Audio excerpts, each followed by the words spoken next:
Hai, ketemu lagi dengan aku Vivi dan terima kasih buat kalian yang sudah mengklik video ini. Di video kali ini aku mau membahas tentang salah satu kasus dalam sejarah penyelidikan yang dimana arwah atau hantunya ini membantu mengungkapkan kasus kematiannya sendiri. Penasaran gimana cerita selengkapnya? Langsung aja.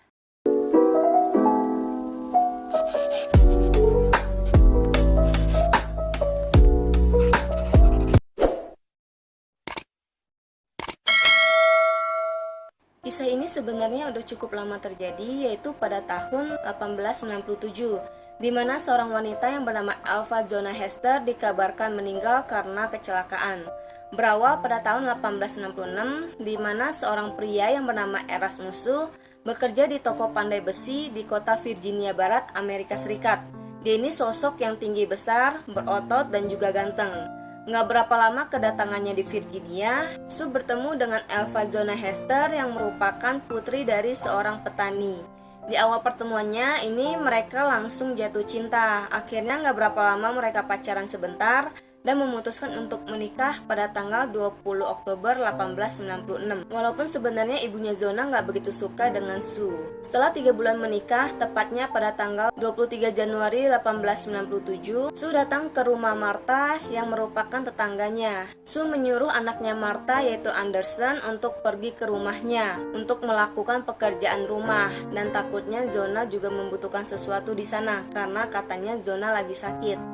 Begitu baru buka pintu rumahnya Zona, Anderson kaget ngelihat Zona yang saat itu masih berumur 23 tahun tergeletak kaku di tangga dengan posisi badannya tengkurap, satu tangannya lurus terlentang, terus tangan satunya lagi keselip di bawah dadanya dan kepalanya yang sedikit miring. Lantas anak itu lalu pergi menemui ibunya dan menceritakan apa yang dia lihat. Gak berapa lama kemudian, sekitar 1 jaman, seorang dokter yang bernama George Knapp dipanggil buat meriksa Zona. Pada saat dokternya sampai, ternyata Sue udah ada di rumah, udah bawa Zona ke kamar. Sama dia Zona dibaringin di tempat tidur dan juga pakaian Zona ini udah digantiin sama Sue dengan gaun yang panjang, berkerah tinggi. Dan balutan shawl di lehernya dengan bersikeras kalau itu adalah pakaian favorit Zona. Ini merupakan hal yang aneh, soalnya biasanya ini dilakukan sama komunitas setempat, tapi malah dilakukan sama Sue. Dr. Knapp yang datang untuk meriksa Zona saat itu pun dilarang oleh Sue. Dia terus memeluk kepala jasad istrinya sambil terus menangis.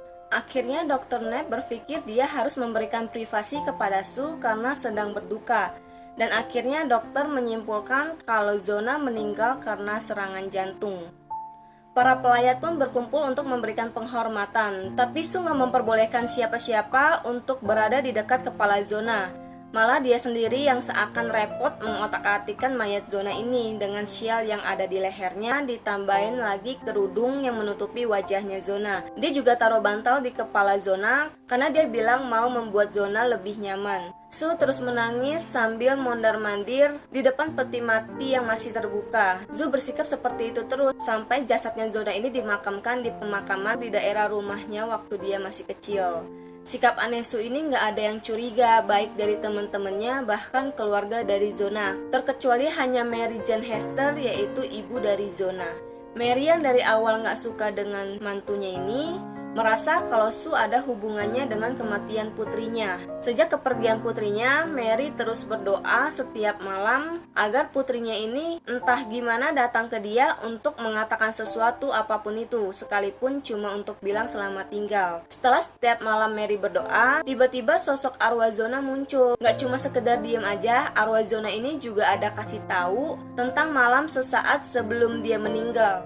Jadi malam itu Sue pulang ke rumah dan Zona hanya menyiapkan apel dan roti. Dia nggak ada masak sama sekali untuk makan malam. Nah, penyebab inilah yang membuat Sue marah dan menghajarnya. Waktu malam kedua, arwah anaknya ini muncul lagi dan kasih tahu gimana Sue mencekik lehernya dan membentaknya. Lalu saat malam terakhir, Zona mungkin mau kasih tahu lebih spesifik lagi.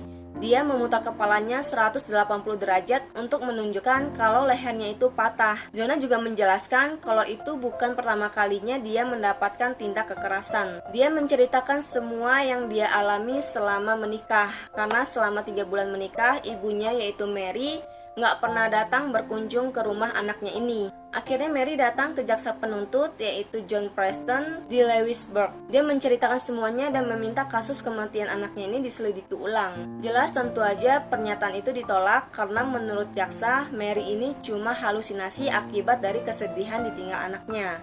Tapi karena jaksa ini menaruh simpati, perhatian atas kasus yang menimpa anaknya, akhirnya jaksa memerintahkan pemakaman Zona dibongkar dan dilakukan otopsi ulang oleh Dr. Ned, Rupert, dan McClung dengan dihadiri Sue. Awalnya Sue tenang-tenang aja waktu dokternya meriksa bagian tubuh ke bawah. Tapi dia mulai panik saat para dokter mulai memeriksa bagian leher dan kepala Zona. Pada leher mayat Zona ini ditemukan luka seperti dicekik, batang tengkoraknya hancur, dan tulang lehernya patah. Penemuan ini sama persis dengan apa yang diceritakan oleh arwah Zona ke ibunya. Kematian ini tentunya mengarah pada Sue, suaminya. Namun belum bisa dinyatakan bersalah karena belum ada bukti yang akurat. Maka dari itu, John terus menyelidiki kasus ini dan mulai menggali masa lalu Sue.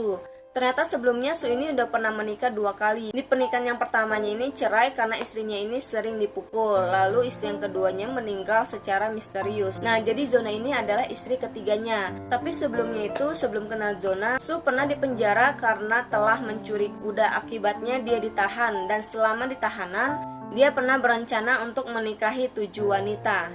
Nah, masa lalu Sue yang tercatat nggak baik inilah cukup memberikan bukti bagi jaksa. Tapi Sue tetap bersikeras kalau dia bukan pelakunya. Di tanggal 30 Juni 1897, Sue menyewa 2 pengacara, yaitu William Raker dan James Gardner. Di sini status Sue masih menjadi saksi. Nah, selama di pengadilan, Sue mengklaim kalau tuduhan itu adalah konsekuensi karena mempunyai ibu mertua yang pendendam. Sue juga dengan cepat menyangkal apapun hal yang memberatkannya. Di persidangan, John tidak menjadikan Mary sebagai saksi karena kalau dia menceritakan tentang kedatangan arwahnya Zona ini akan dianggap tidak sah oleh pengadilan. Nah, cerita yang katanya Mary ketemu dengan arwah Zona ada terdengar juga sampai ke telinga pengacaranya Sue. Pengacaranya ini sengaja menanyakan tentang hal itu kepada Mary, alih-alih agar Mary dapat ejekan dan jadi bahan tertawaan karena dianggap kayaknya akal-akalan Mary-nya aja. Akhirnya Mary menceritakan semuanya secara detail dan di mana letak luka-luka Zona dan penyebabnya. Dan ternyata pernyataan itu sama persis dengan hasil otopsi. Akhirnya setelah 1 jam, jaksa memutuskan kalau Sue bersalah dan dijatuhi hukuman seumur hidup. Namun pada tanggal 13 Maret 1990, Sue meninggal di penjara Moundsville, bagian Virginia Barat, saat usianya 39 tahun. Lalu pada bulan September 1916, Mary, ibunya Zona, meninggal dunia dan Zona menjadi hantu yang dicintai di West Virginia. Oke guys, itu dia kisah nyata dari arwah Zona yang mungkin sebagian orang juga nggak percaya, tapi kenyataannya seperti itu yang terjadi. Terima kasih buat kalian yang sudah nonton. Jangan lupa subscribe, like, dan komennya ya. Bye.